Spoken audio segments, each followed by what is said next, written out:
Leon Edwards versus Belal Muhammad number 2 is happening. Who's actually going to win this fight? Well, before we talk about who's going to win this fight, let's take a look at their latest performances, in which Leon Edwards fought Kamaru Usman for a third time, in which it was a very close fight. Both went back and forth. Both had some great shots and kicks, but Leon Edwards ended up taking it by decision. And still! After this, Leon Edwards went on to fight Colby Covington, in which it was a very boring fight, little to no action, but Leon Edwards still managed to outland Colby Covington and take control of the whole entire fight, and Leon Edwards ended up taking it by decision. And still! Let's take a look at Belal Muhammad's latest performances, in which he fought Sean Brady, in which Belal Muhammad landed some great shots in round 1, then put a lot of punishment on Sean Brady, in which the ref seen enough and stopped the fight in round 2.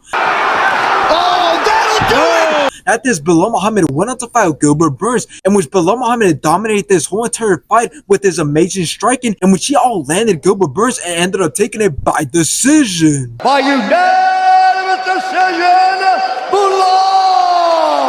Now, this is a fight where I think everybody can agree that we needed this fight, since both men have fought in the past, in which it ended in a no contest. But now that we have it, it makes things a lot more tense, since both men are on a winning streak. For example, Leon Edwards is on a 4-fight winning streak, and Belal Muhammad is on a 5-fight winning streak. But there is a difference in both men, even though both men are on a winning streak, and that is simply because it is clear that Leon Edwards is the much more boring fighter, as we witnessed a boring fight against Colby Covington, and he's also had some close fights, like the second fight against Kamaru Usman, in which he was actually losing the fight up until he got the knockout. And he's also had fights that exposed his fight game, as we've seen against Nate Diaz, where he got rocked. So although he's on a winning streak, and although one of those fights he did win a title, and the 2 other fights he did defend the title, they haven't been the best fights. Now, if we look back at their first fight, I think it's safe to say that Leon Edwards was definitely taking control of the whole entire fight. He was letting his hands go. He was managing his distance at the same time, throwing kicks and throwing punches. And there was even times in the fight where he was getting aggressive. But I still believe that in this fight, in their second fight, we will see Belal Muhammad get aggressive and look way more hungry than the first fight. And I do believe that he'll take Leon Edwards' belt.